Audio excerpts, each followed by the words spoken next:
Welcome to the Herbal Hour podcast.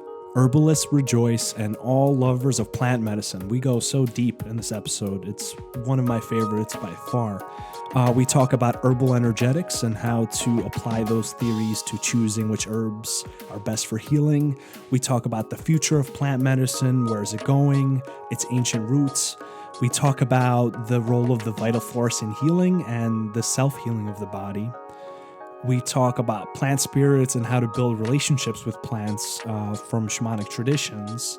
And we talk about this concept of green allopathy and how to get past it. Green allopathy is this idea of using herbs the same way you use pharmaceuticals. Like you have this symptom, so use that herb. We try to transcend that and talk about the deeper philosophy of how herbs can be used for healing. Welcome our guest. It's Bryn Anderson. I hope you guys enjoy. All right, we're live. All right. Hi. Welcome to the Herbal Hour. This week we have on Bryn Anderson. She's been studying herbs for 20 years. She took online classes in herbalism. One of them was evolutionary herbalism. She started the herbal company Vital Force Herbs. Yes. And right now she does many things, but one of the things she does is she's a preschool teacher, which is awesome. And she is an herbal medicine maker. So welcome to the show. Thank you. Thanks for having me. Yeah, we've already gotten much conversation about herbs and geeked out, and I hope that we will continue to do so. Yeah, definitely. So, how did you get on the path of herbalism? So I would have to say that started, which I don't think is uncommon to many herbalists, but in childhood, spending a lot of time outside with sticks and buckets and rocks and plants and making potions and medicines. Spent a lot of time doing that, and that was my very first.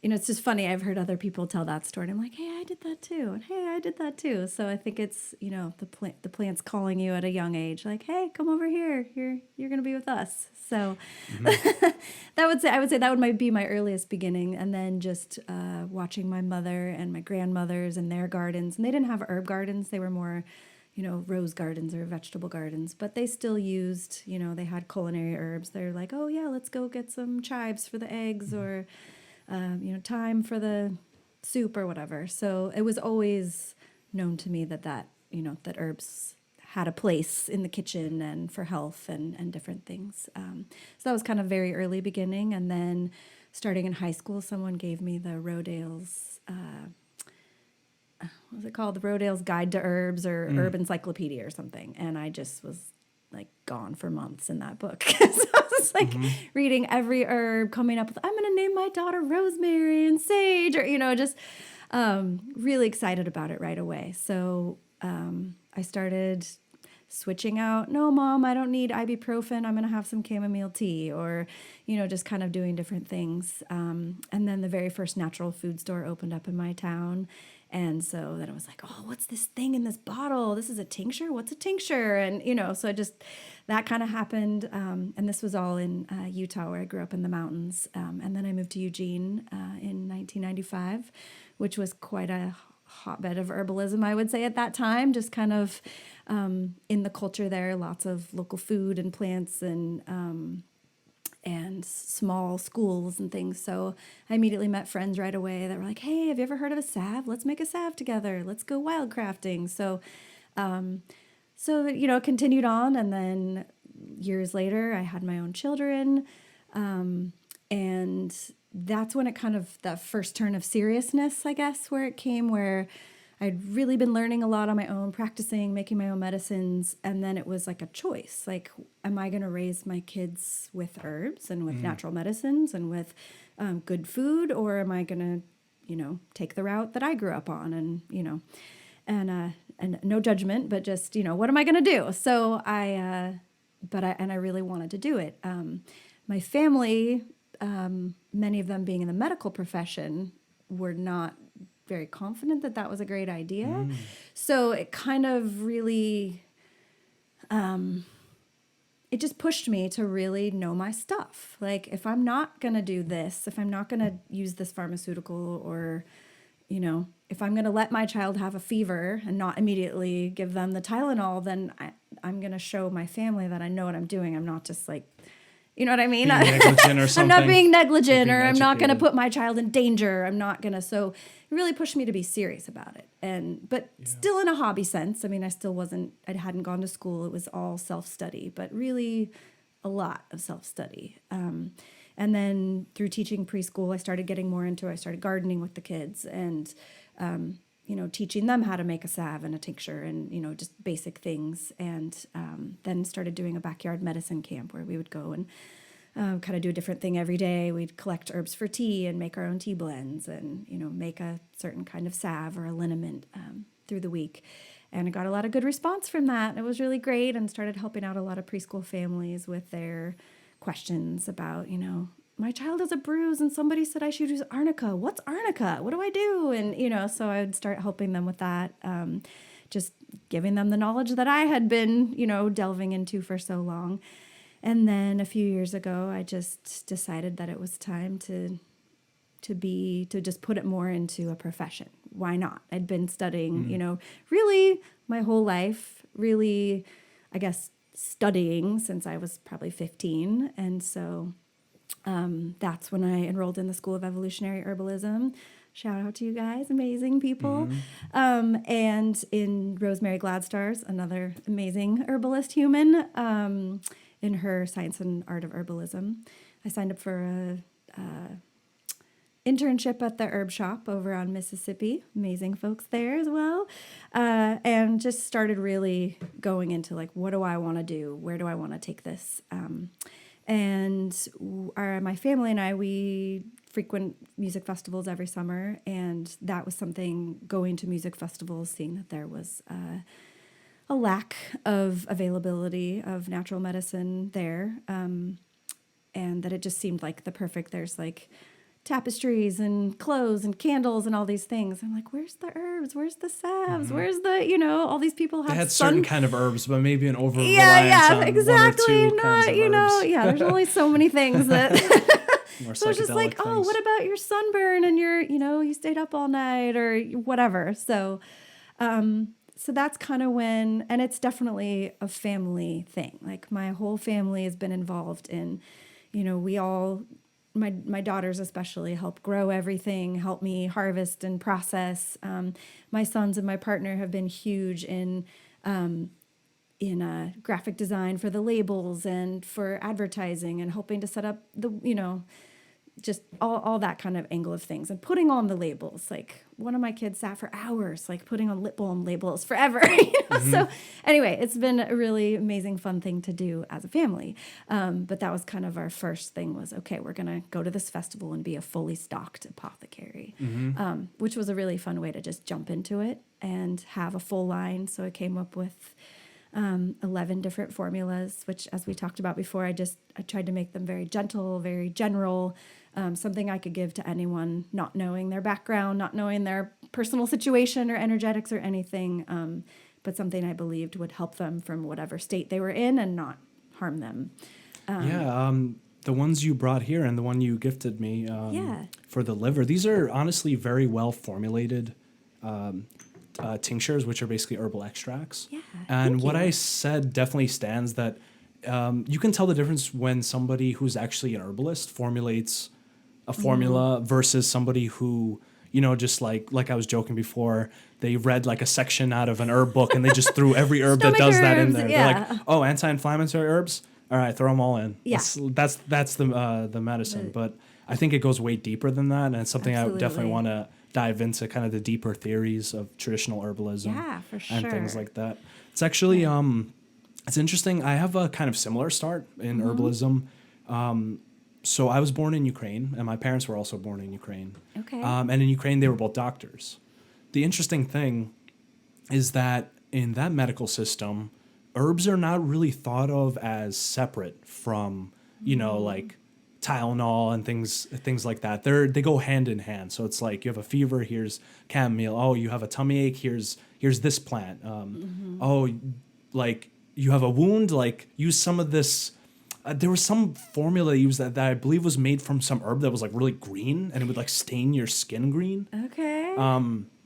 But anyway, so from a young age, this stuff was just kind of part of my everyday life, like, teas and using different things like that. And I didn't really even think of much of it. Like, in fact, this might be blasphemy to say, but I didn't really like chamomile when I was younger. Okay. And my parents would always kind of must have be had a like, good no, bitter drink brew this. then. Yeah, it was a really strong chamomile. Yeah. Since then, I've grown to, love herbs, but I think just being exposed to it from an early age is like not something different, but just part of like everyday life was definitely what led me when I did kind of stumble upon it again, to be like, oh, wow, like, and be very inspired about it right away. Mm-hmm. And when I first wanted to go to naturopathic school, both my parents being doctors, my dad's a general surgeon. He practices in New York. Okay. So at first they were like really against me doing naturopathic medicine for like really obvious reasons. Not as much job security. It'd be difficult to find a job. I know that all that will be fine now because I kind of found my place in it. Yeah, definitely. But the argument was never, oh, herbal medicine doesn't work or something like that, because that's just like within the culture. Right. You don't You grew up like with that. conventional doctors there use herbs still to this day as part of their main practice. Okay. So, yeah, I think it's interesting how people stumble onto herbalism. I think the stories are different, but they're all very similar. Yeah. So this company you started, it's called Vital Force Herbs. So naturally, let's talk about the Vital Force. Let's talk about the Vital What is Force. it? What does the Vital Force mean to you? And how does it relate actually to herbs? Yeah. The Vital Force to me, I mean, I would say in a general sense, the definition, there's varying definitions, but that it is that vital essence, that energy or spirit that moves through a being and animates it and gives you your own special spark, your own, it's a direct link to your soul and to the part of that, that goes beyond the body. The vital force, I think, is where all healing stems from in your body. So you might have a cut and put on a Band-Aid, you might have a cough and you might take whatever, NyQuil, or you might take a tincture, but whatever's happening, whatever's not Band-Aiding that cough, but whatever is what's the word I'm looking for? Undoing that cough, I guess, from the deepest level is your vital force. And that's my little tagline is heal yourself. And I think that that's really something that we aren't taught in this culture, and something that, we have a very pretty strict setup that, the doctor knows best, and leave yourself to a professional. And that can be very useful when you have situations, and there's definitely emergencies and all kinds of crazy stuff that, Western medicine has done really cool things. But I think that there has been this disconnect between you have everything you need inside of you to heal yourself. You really do. And there are plants and the wisdom of the plants, or the homeopathics, or whatever it is that, even vibrational medicine, flower essences, acupuncture, all that is tapping into that force that's inside of you. Just tweaking it a little bit, helping it a little, unsticking it, helping you move through things in order to say, hey, that backache can leave now, because I've worked through whatever I need to work. So a lot of it's that psycho-spiritual stuff that physical ailments come as like the last layer, and then you kind of have to undo it. And anyway, that right. Healing from within. So in naturopathy, the vital force is really one of the key ideas that kind of led to the foundation and how naturopathic medicine is different than other forms of healing.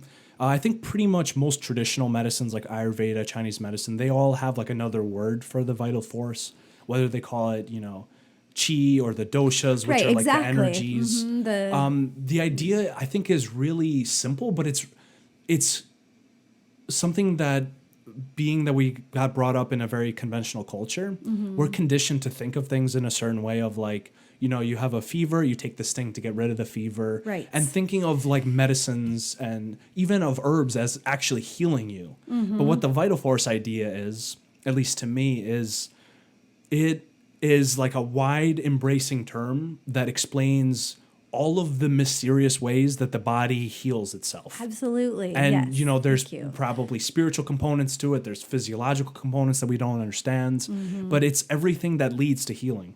So, for example, if you have some kind of infection, we think of, antibiotics cure you of the infection, but it's not actually true even from a scientific point of view. What actually happens is that the antibiotics kill off enough bacteria, for example, that your body is able to overcome it with the immune response that it's already having. If you have no immune system, it doesn't matter how many antibiotics you have, because if a few remain, they'll just multiply again. And, of course, bacteria are also alive and they're evolving. And then there's, antibiotic resistance, which is a big problem. Right. And all of those issues, I think, come from this idea of, there's a disease and here's the medicine for the disease. Right. But what the vital force, I think, means, and how it applies to herbalism, is that herbs and medicines, we're trying to stimulate the healing force of the body. Exactly. It could just as well be called the Yeah. healing force. Yeah. Absolutely. Vital obviously relates to life or vitality. Now it's very popular these days to say that the vital force has been disproven and everything, but I don't think you can really say that given how mysterious everything is, and we might be laughing in 100 years that we really thought anatomy and physiology was the only thing, and biochemistry was the only thing controlling how the body works. You have to take a class called the vital force. Right. It's like, you got to learn that first again. But maybe. Yeah.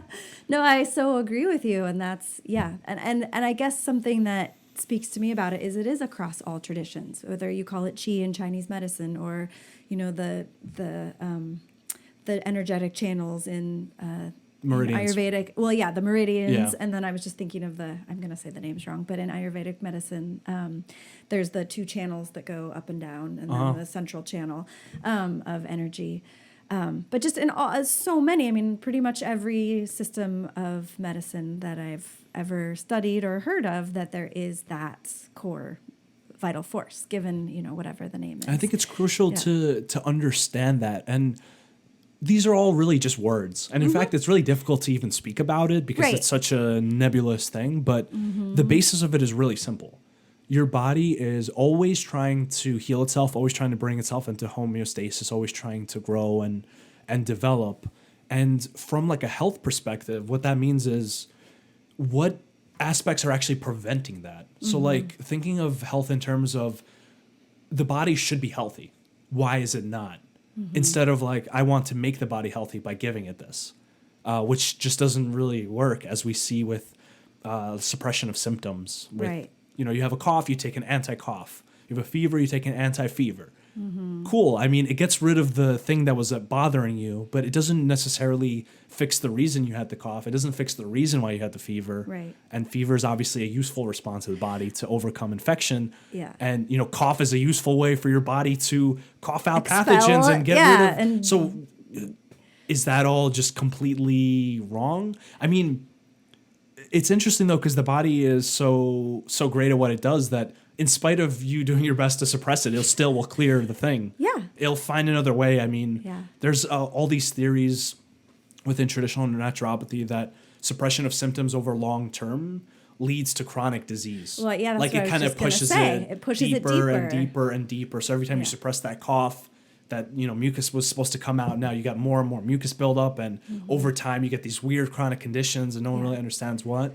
And it could be partially because you didn't just have like a really nice fever to just burn it all out. Exactly. Well, I was going to say, I think that when you shut down the vital force and say, no, you don't know why you don't know what you're doing. You're having a fever. That's wrong. That's bad for you. You need to do this instead. You shut off the body's intelligence. I mean, the body's intelligent. There's something in there that needs to be burned out. Bacteria doesn't survive at 104 degrees. We're going to get rid of it, and all the other things that go along with a fever. But then it finds a different pathway, and then it goes deeper. And that's why, so many skin conditions are based in the liver and in digestion. It's like the liver's congested, the liver's stuck, it can't get out. Like, well, I got to find another pathway. And so then it's like, oh, wow, where'd this rash come from? There's so many examples of how it's going to just keep moving through. And then suddenly you're like, oh, I have whatever chronic condition or autoimmune condition that, but your body will keep trying, I think. until it can't anymore, I suppose. Yeah, until you're dead. So it's like, This is the perfect place to segue into green allopathy. Oh, yeah. And what that means, right? Yeah. Because, so my understanding of green allopathy is basically practicing the way conventional medicine is practiced, but instead you just have herbs. Right. So like somebody has a fever, you just give them an anti-fever herb. Somebody has a cough, you just give them an anti-cough herb. Right. But as we're kind of pointing out, that might not really be the best way to do it, because obviously those responses are good. So it's really like a philosophical understanding that's missing, that herbs aren't necessarily better for you than pharmaceuticals. They're probably safer in 99.999 out of 10,000 cases, but but if you use them in a certain way, you can still suppress the body with herbs, or you can still not actually help it heal. Absolutely. So what's your understanding of what green allopathy is? Yeah. Well, I was thinking about what you said, and then I went off somewhere else. Yes, I think that when you whether you use an herb or like a headache, for example, like your body's having a headache for a reason. It's trying to tell you something. And so if you mask that symptom with whatever, like I was saying about the cough earlier, like you have a cough for a reason. Your body's trying to expel something. And you're telling it not to expel something, that's just going to mask it. That's not going to get to the root of your issue. And then you're going to end up with another issue down the road. And I think it's interesting because I think that herbalism in some ways has, if you look at the oldest traditions, they seem to mostly be vitalist. They seem to be working with the body. They seem to be born out of observation of the body and of nature and of what animals do and of how plants, respond and all of those different things. And I think a lot of what's happening now is herbalism wanting to gain a foothold in the conventional medicine world of like, okay, but you could take turmeric instead of Advil, and it's so much safer, and it's so much thing, and so, but it's it's missing something. Yeah, but then they're like, oh, but it's natural, but it's safe, but it's these things, and it's kind of, I used to think that herbs were always safe, except for, maybe there's some like pokeberry. You don't want to take a bunch of that, or, there's something, you don't want to take a bunch of comfrey internally. But for the most part, it's like, okay, I'm going to be fine if I, take a bunch of this, and even if it doesn't work, whatever. But really, I've learned through energetics how that's not really true. Like turmeric we were talking about, if you put a bunch of hot, dry turmeric in a hot, dry person who's maybe pitta in the Ayurveda constitution or who's, has whatever conditions kind of meet with that, and you're giving him turmeric every day for weeks and weeks and weeks, or arthritis. They have a hot, dry arthritis, and you're giving them that, and then, they're like, I feel worse. And that was a real kind of eye-opening thing to me as I was learning that in some of my schooling, that like you actually can harm with herbs. Maybe not as detrimentally as some pharmaceuticals. Maybe you won't burn a hole in your stomach or cause, whatever crazy side effects, but you can still exacerbate the condition, and you're not getting to the root of the issue. And so really it's about following the vital force, following the path. Why do you have a fever? Why do you have a cough? Why do you wake up at 3:00 in the morning? Why are you always sad on Thursday? Like what's the root of this? When did it start? Why did it start? What makes it worse? What makes it better? Who are you? Like, are you, you're always cold. Oh, you've always had issues with leg circulation. All of those things. Oh, you're the last of 12 children or whatever. It's like all important. All of that is important, and all of that comes into play into why you have headaches. And taking willow bark every day or taking, ibuprofen every day doesn't ever, what does it really do for you? I mean, it gets rid of the headache. Yeah, you can function, but are you vital? Are you living in vitality, I guess, is what I mean, if you're just masking that symptom. Right. I think that's why a lot of the earlier traditions of herbalism, even in like the 1900s, they were very focused on kind of helping along the body of what it naturally does. So, if you got sick, they would give you like a purgative herb, which like would make you throw up. Right. And make you clear your body of that. Or if you, there's this tradition of actually using like heating herbs when somebody has like a lower fever to actually raise the fever up. Right, it's that to like to help the body do the thing that it's trying to do already. Sympathetic. Or things, certain herbs that are more like of damp quality, increasing mucus secretions. So when somebody's sick, that could actually be helpful. Right. To like clear what's happening. So, and the interesting thing is that this is all really theoretical. Like, there's also another tradition of herbalism that just is like, that's also theoretical. What can you do with it? That they're really like more, this herb is specific for this constellation of symptoms. That's kind of a lot of eclectics. I don't know if you heard of the eclectic physicians. They were very big on like these incredibly detailed descriptions of, you know, if a person has this, that, and this, this is the herb for it. Right. We don't know why. We don't know how. It's just, that's just the way it is. It's like the more, they call it like the empirical method, which is like, this herb just works for that thing, whatever it is. Like, we're not even going to name it. It's just that combination of symptoms this herb is for, or things like that. Right. And there was the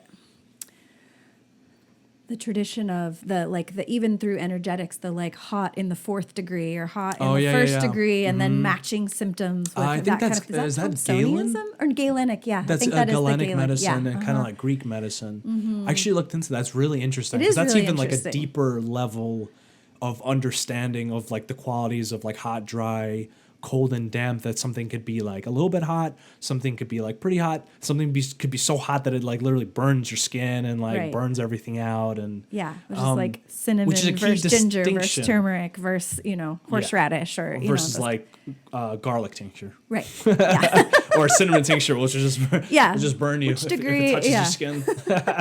Definitely. But so what's your understanding of the more traditional energetics system? I know we were kind of talking about the system that Matthew Wood has done a lot of work in kind of bringing forward, which kind of uses a lot of things that we know now from research, but also looks back at, Greek medicine and the way that they used to look at herbs as having certain like energetic qualities that you would like look at the person and they would be exhibiting this and that symptom. So that means like, their condition is cold and damp, like a cold with like a like mucus congestion or something. Very like intuitive understanding of that. And like you use like a hot, dry herb, like using contrary herbs. Right. And then there's nutrition homeopathy. So there's like antipathetic medicine and sympathetic medicine. Yeah, definitely.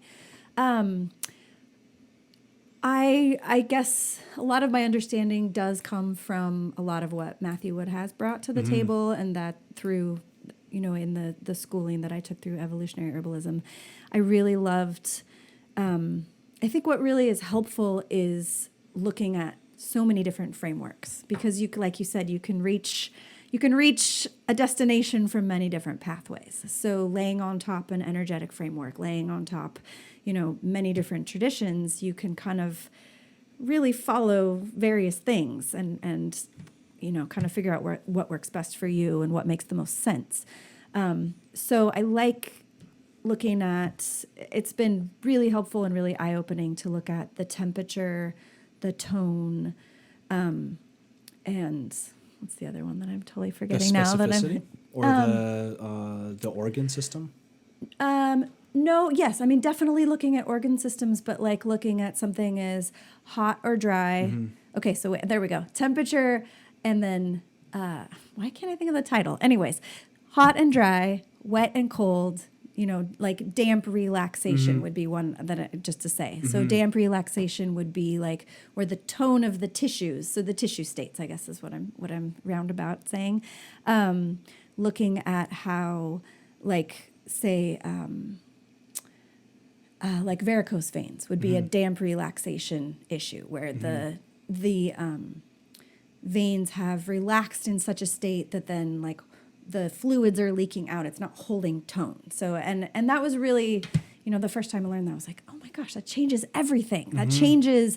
Now there's 55 different kinds of coughs all of a sudden. There's, all these, like any situation that your body's having could be for all these different reasons, all these different, have all these different remedies and all these different root causes based on what's the tone. Is the tone over tight? Are you like rigid, or are you like damp and loose? And is everything hot and dry, or is it wet and cold? Is it, so just looking at those axes of energetics really was eye-opening to me. And it really brings a lot of depth to it. Yeah, it does. And helps with your formulation so much to be able to, like if you give, someone a cough who has a really dry, harsh cough, and you give them a remedy that's cold and dry, which most herbs are drying. So, it's like, oh, wow, why is your cough getting better? It's the same thing. It's more of that allopathic medicine, I guess. So I feel like you really do have to dive into the individual energetics of the person. Yeah, and I think for anybody who is really interested in herbs and wants to learn more, looking into Matthew Wood's works, like the Earthwise Herbal, and there's a lot of other great books where he kind of goes into the system. What I understand from it in terms of like how do you choose an herb for yourself or someone else, there's 3 basic parts to it. The first is what's the energetics of the herb and what's the energetics of the person. Yes. So that's like the cold, damp, dry, hot. Yeah. And I usually start with that one. So hot, cold, dry, and damp, and they're kind of opposites. And then there's also the relaxation and the tension states. Yes. And they're all relating to wind tension. Yeah. Observable states of the body. So that's the energetics. So like something that's state that's hot is usually inflammation, irritation, pain, literally heat. Like anything with inflammation, swelling, anything related to that is usually like a hot state. Right. Cold is, just the opposite. Cold tissues, everything's kind of constricted, slow, sluggish, sedate. Hot is kind of stimulated. And then, dry is like atrophy or like degradation of tissue, consolidation. And then damp is like moistening of tissue, so like secretions, mucus, all that stuff. So you understand all the kind of symptoms in terms of that. Then there's obviously the constriction and relaxation states, which is like kind of relates to muscle tone and tone tissues. is what we call it. Yeah.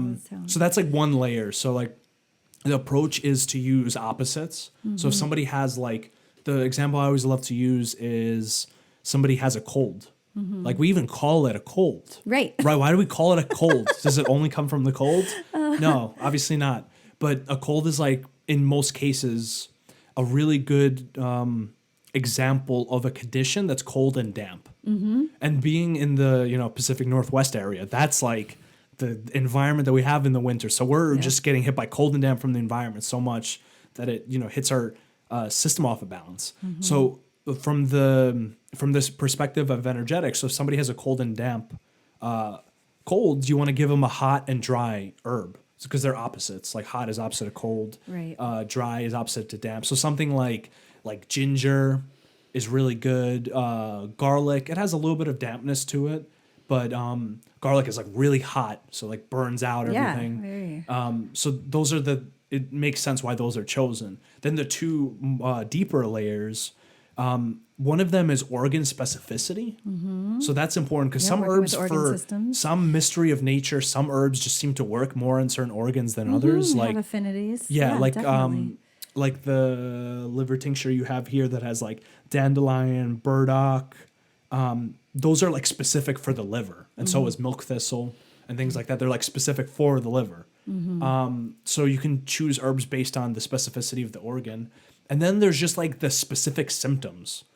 Like some herbs just have, they have some like ability to do some particular thing for who knows why. Like passion flower, it's, they always say it's indicated for people who can't sleep because they have too many thoughts and too much mental overactivity. Right, there's a specific, so that's like a specific symptom. Like a picture. So the way I view that is like, if you view yourself as like those 3 different things, you kind of like put together like, I guess, like a triquetra.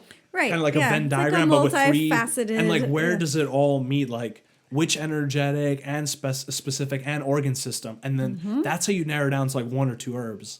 And I think that is like the start of actually going deep and actually having really like miraculous cures with herbs of like finding exactly what the right thing is. And it also goes to say that there's not like necessarily, at least I don't believe that there's like one right herb. I think that there's a lot of approaches, because back to the vital force thing, it's like herbs like move around your energies in some way. So it's like you can move around that energy in that same way with another herb or another formulation. And that's why herbalism is so difficult. Definitely. Well, and also it's like you can go down a rabbit hole of there's also heat from cold. Like Right. someone's been cold for so long that their vital force from has deficiency. tried, and then it's, overheated itself. Or you could have someone with a hot condition. And this is where I really love what I've learned so far about Ayurveda and all of that, the doshas and those situations, is that there's your core dosha of being maybe a hot and dry person, and then you might have a cold, damp, cold or whatever. So also trying to match, like you're trying to match the herb to the symptom, and you're trying to match the herb to the person. You want to, if somebody's cold and damp and you want to warm them up and dry them out. But if they're, say, the Vata constitution, who's already cold and dry constitutionally, you don't want to over dry them out, or, like you. So Right, it's really interesting. Like, okay, we're going to get the symptom, but I also need to keep in mind who you are on an everyday basis and make sure that I don't throw you out of whack trying to fix, or what, not fix, but you don't. It makes me think of something word, you said previously is making me giggle, where you're like, with the way we look at plants, like what use do you have? Yeah. And like you were saying that somebody was making the point for like humans, of thinking about humans in terms of like, what use do you have for me? Yeah, of definitely. Like viewing it in terms of that. It just made me think, like just the same way that a plant has like a constitution that we kind of get by ingesting it, we have like natural constitutions and natural weaknesses in certain organ systems, and everybody kind of, when they have a cold, they have these particular symptoms that other people don't have. Like some people, when they get a cold or flu, they always get a headache. Like that has never happened to me. Right.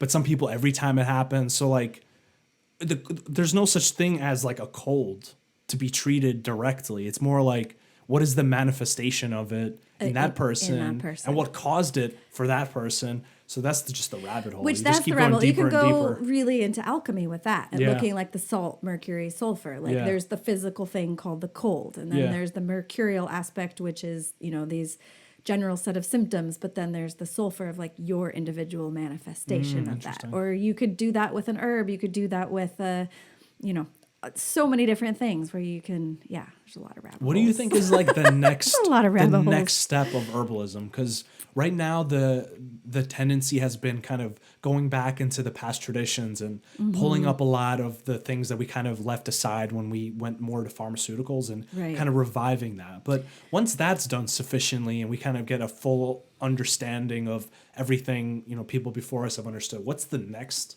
Where do you think herbalism is going? Like, in terms of helping people heal. Right. Well, it's got a bit of a road, I would say, for sure. Well, yeah, as long as the FDA is on and this. on that road is really, I think it's going to come down to people's relationships with plants, like we were talking about. What are you good for? Or what do you do? What does echinacea do? What does calendula do? Well, what do you do? Well, I I ride a bike, I teach, whatever. I'm a parent. It's going to come down to people really connecting with that plants are sentient beings, and plants, something really important I feel like that I've been delving into is that the plants holds the signature of every plant that has been of that species for time. So think of horsetail. Like, how long has horsetail been around? It's been around, there's fossils of, I'm not going to say a number of a date right now.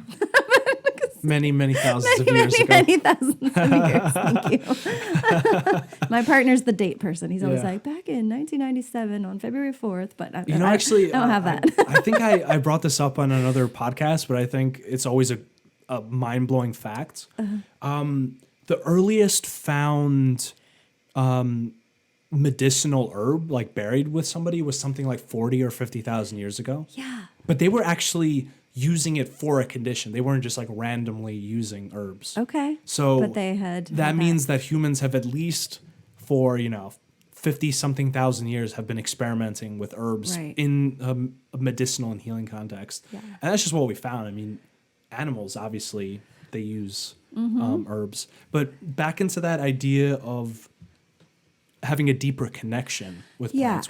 How do you develop a deeper connection with plants? Well,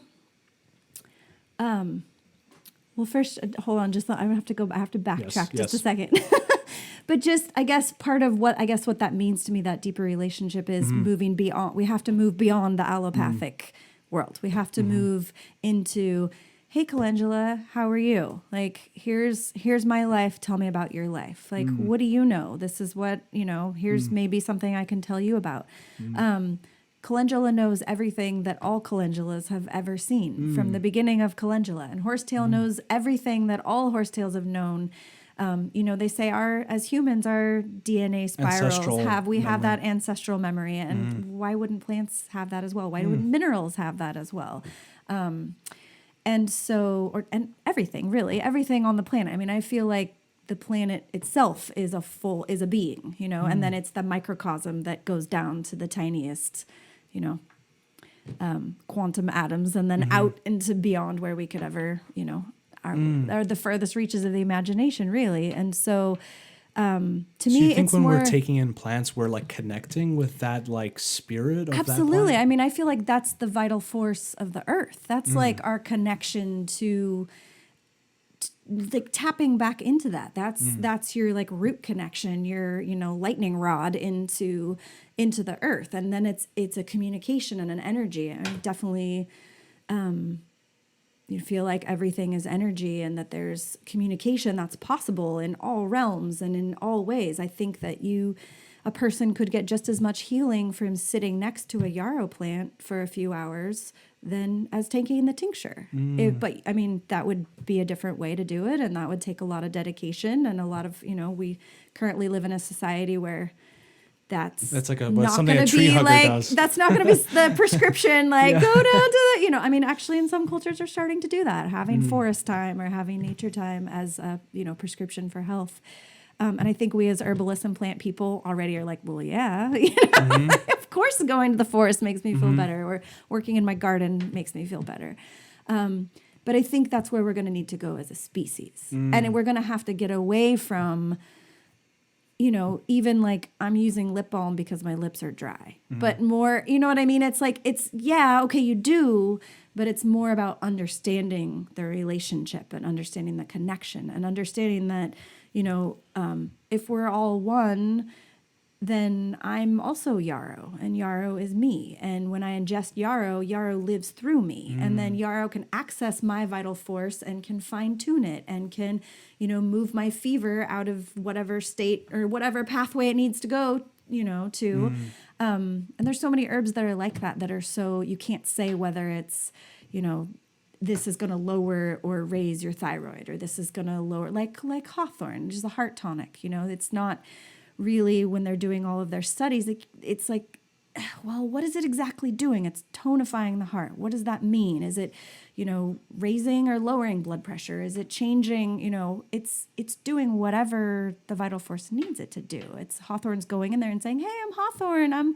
I'm friend of the heart. Like, what's going on in here? And your heart's like, well, shit, I'm all messed up on this. And all, and they're like, all right, well, let's go in here and tinker, So helps me to that's a very cute image. Thanks. I am a preschool teacher. I want to think about it in terms of that. And like Passion Flower just goes in like, oh, you got problems sleeping? Yeah, what's going on here? Let's try this. Oh my God, look at these veins. This is a terrible condition. What have you been doing? You really should take better care of yourself. I think the next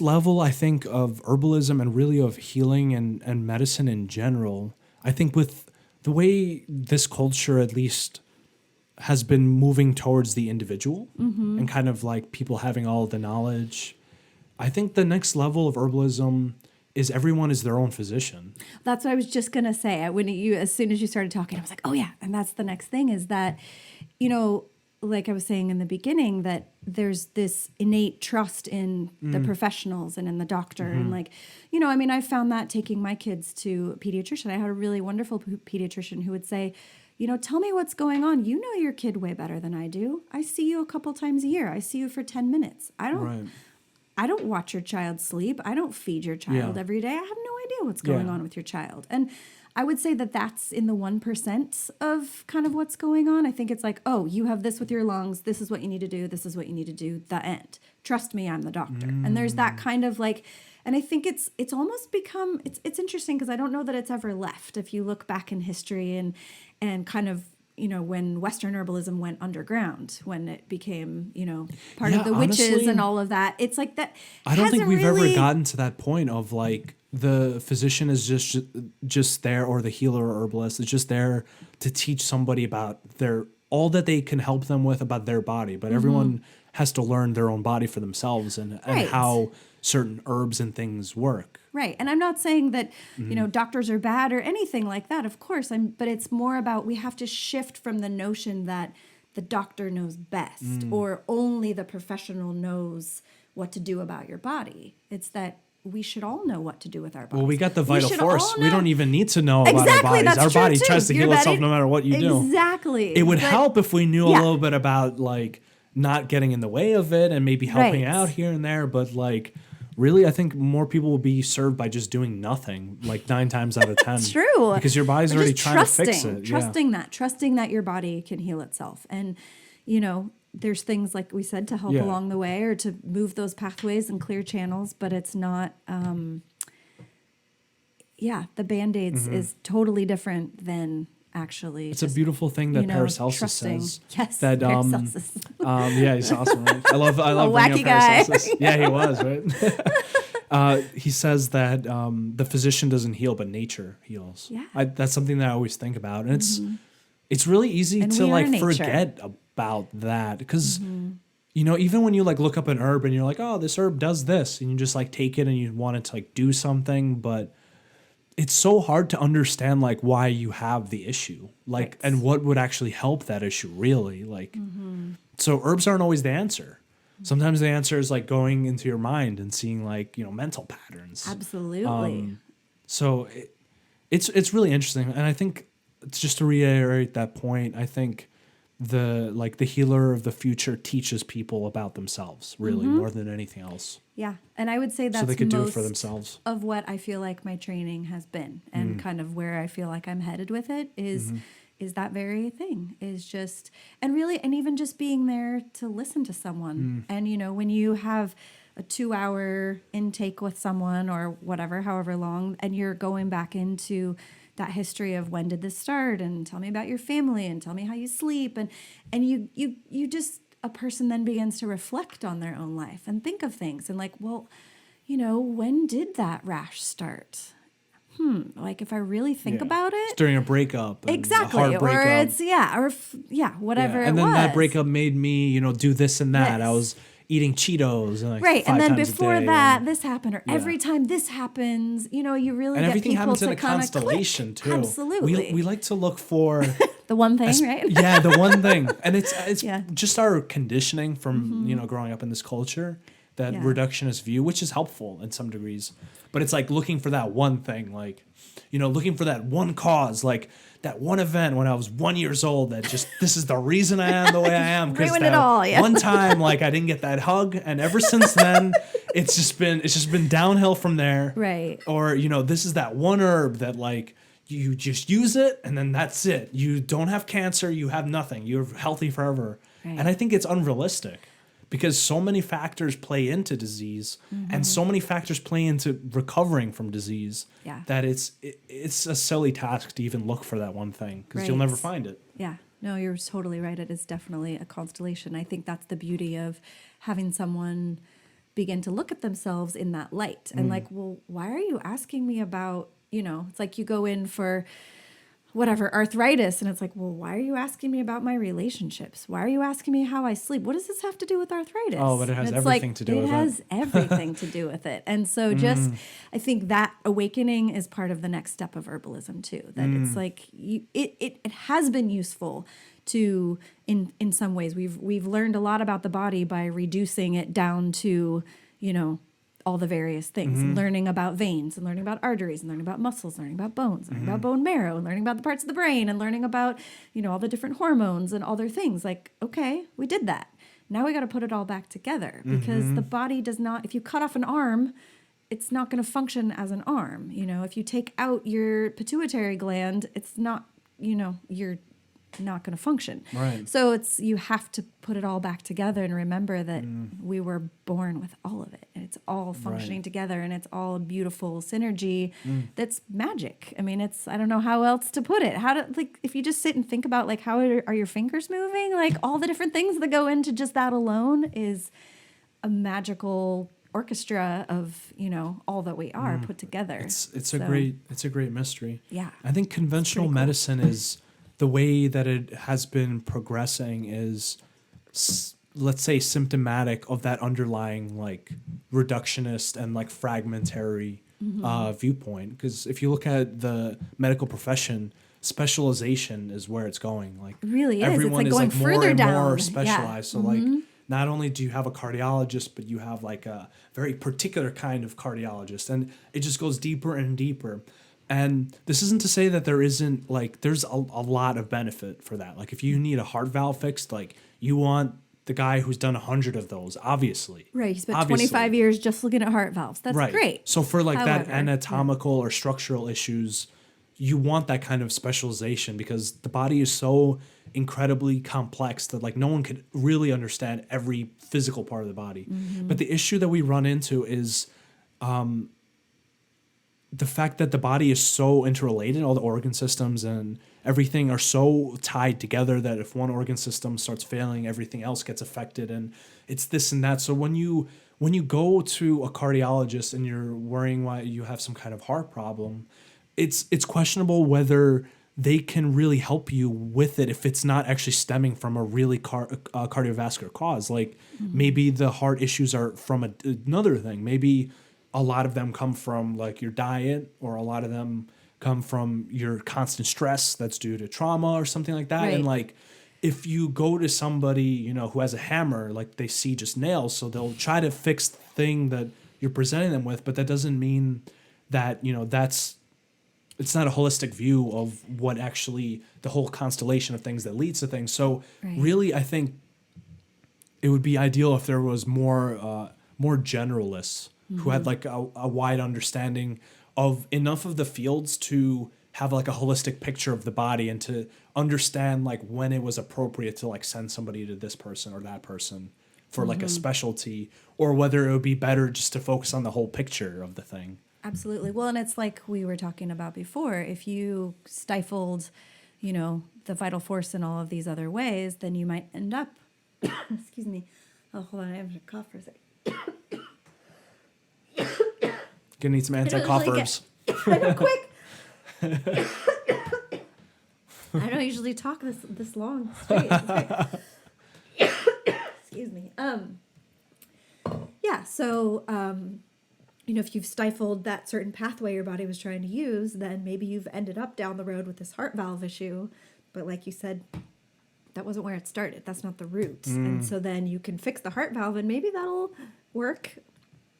Ish, or maybe it'll work on that, but you're still having these other problems. Yeah, what led to it, or they can scrape the plaque out of your arteries, but what caused the plaque to build up in your arteries? Is it it's a temporary solution to a much deeper problem, and I think it's really key to know that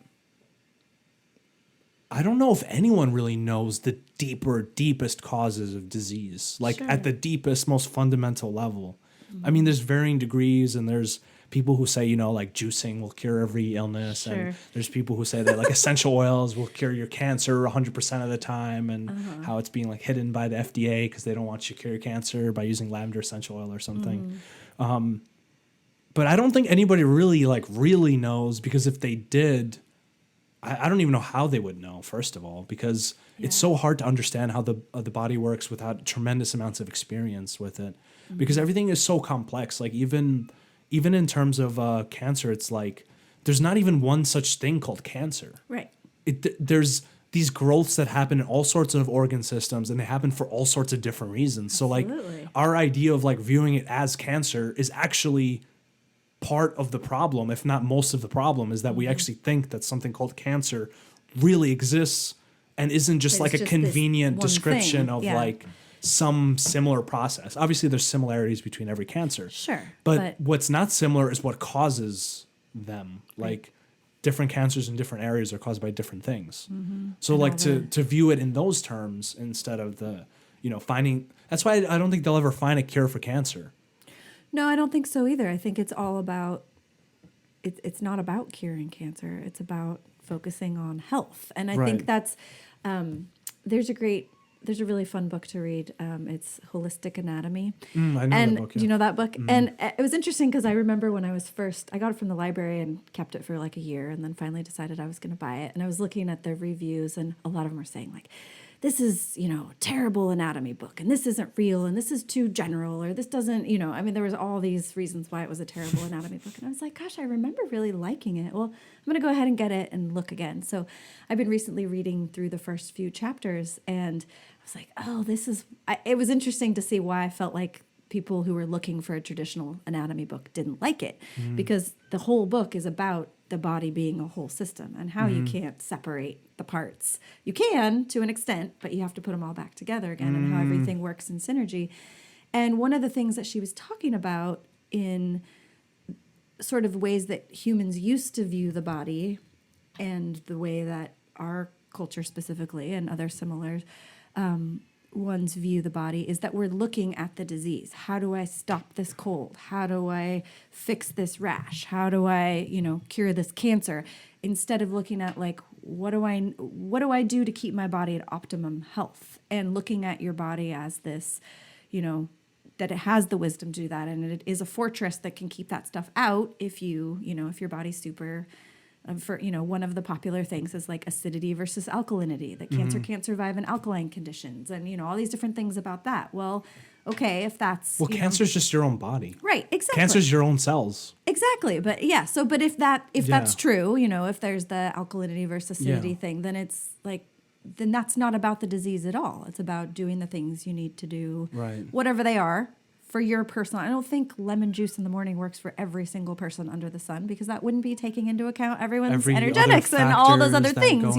That's what's hard with the like cure-all things. I like that idea of we need to bring it back together. Yeah. So like first, we viewed things in like a very holistic way, in a almost religious, spiritual way. Then it's like the age of science where everything becomes fragmentary and you want to learn as deep about the smallest thing you could possibly learn. I think we're in the age where we need to use both those perspectives to put everything back together in a way that like actually makes sense and is actually helpful.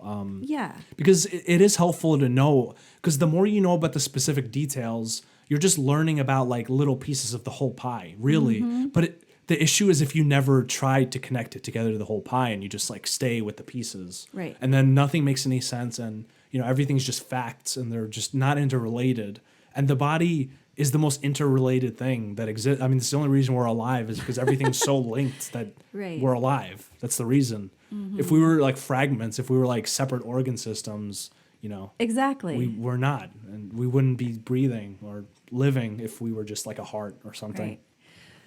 But that's how we view like healing is like you have a problem with your heart and like let's fix that heart. But it's like the heart is in a body where everything is communicating and making up for catching slack. So like, if you start having heart failure, your kidney starts altering its function to like catch up for that increased fluid that builds up in your body. Like everything is trying to adapt. Right. Well, and something that makes me think of two things. Part of that compartmentalizing is very up here. It's very in the brain, right? You can study the heart, you can study the kidneys, you can pull everything apart, dissect it down to ad nauseum.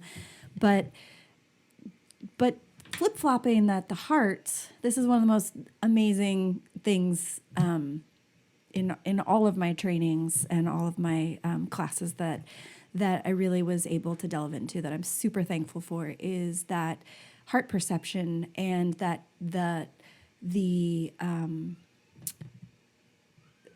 this is a butchered quote from my teacher at Evolutionary Herbalism. Saja Popham and Whitney Popham. They're super awesome.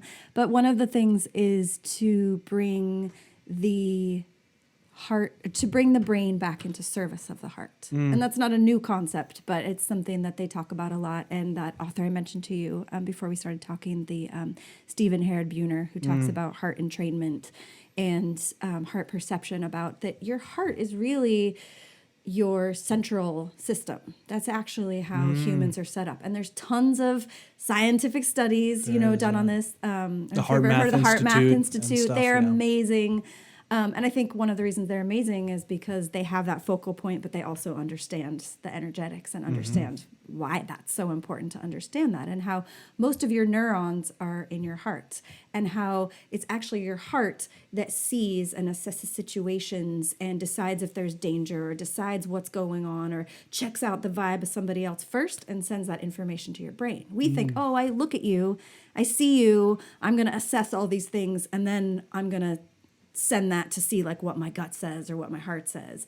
But really it's the heart that's acting first. And that's all, through the magic, as well as, electromagnetics that can be measured and all of those things, that your heart field can go 10 feet from beyond your body, or 5 miles from beyond your body, or who knows? I mean, that's what we know, all the things we don't know. We just don't have probably measuring sticks that strong yet to measure how far and it's it really questionable goes, whether we would ever be able to measure something that might be matter. actually immaterial. Right? And we can only measure its, so far. its, But I think effects. that's a really huge thing, is that when you put the brain back in service of the heart, I mean, just saying that to myself many times and using that as a filter to look at situations and how I view the world and how I view medicine and how I view a relationship with, whether it's a teacher, student, parent, child, practitioner, patient, all those things, it changes everything. And I think that that's in direct relationship to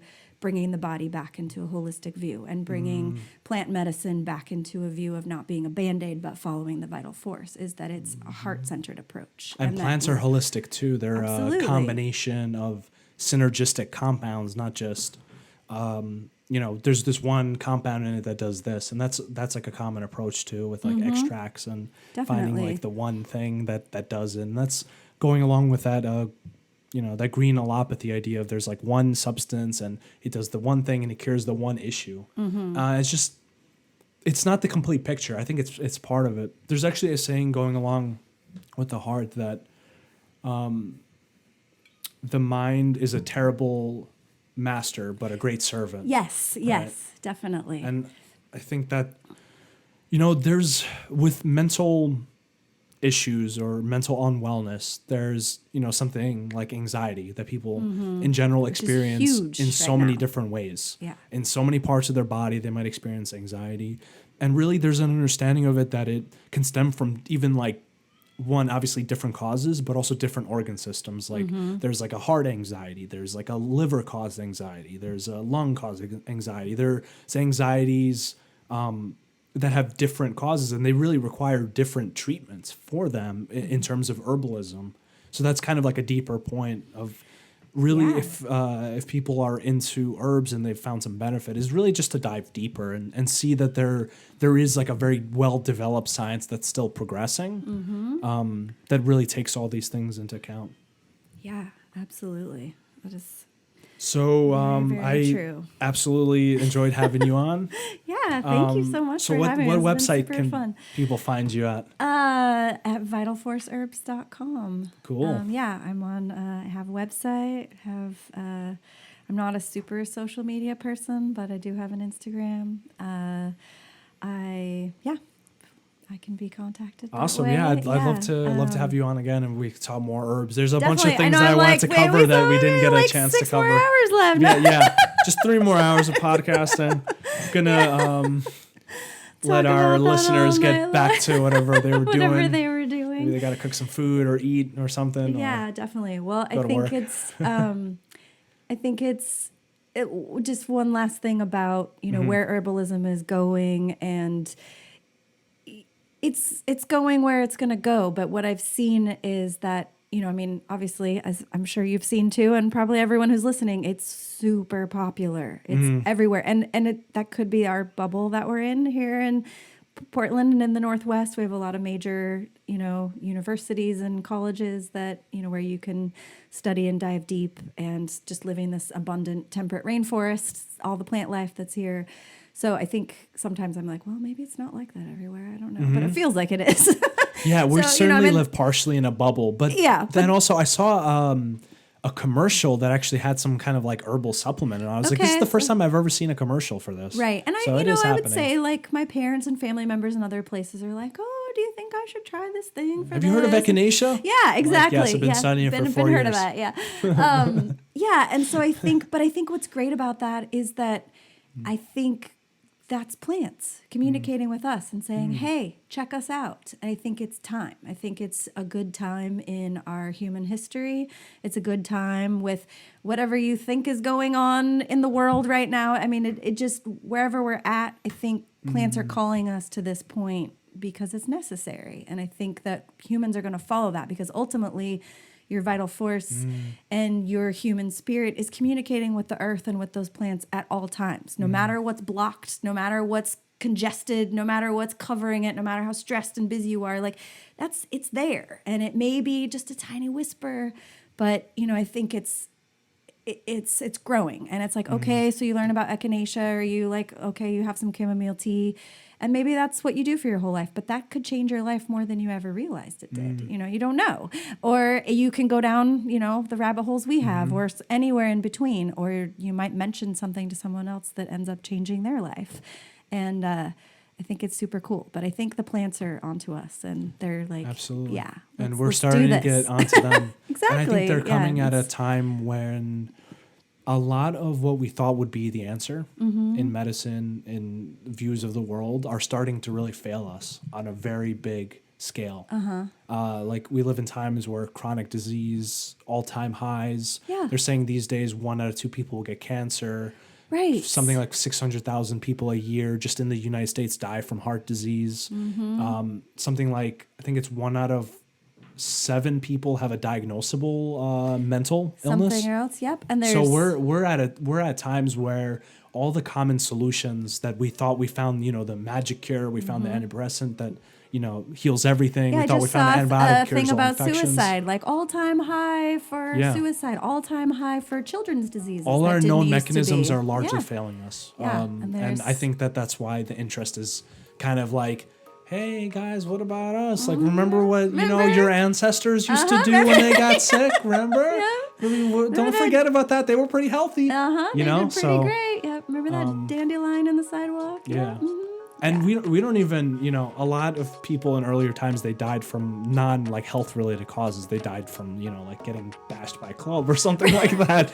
So we don't really, the fossil records might not show that people were living to like 150, 200 years, but maybe they were. Yeah. If they didn't die. I absolutely think that's true. That's what they say in the Bible, that people used to live for hundreds of years. And I don't think that's ridiculous. Maybe we just have a very low standard for what's possible. Right. Yep. I think that's true. Yeah. It's pretty fascinating. All right. There you have it. We have Bryn Anderson with Vital Force Herbs. Thank you so much for having me. Thanks for coming on. I love this. Thanks. And thanks to everybody. That's, helped we'll me along this path. Out, my family, everybody. Okay. All right. Awesome. Thanks. Thank you. Thanks for having me. That was super fun.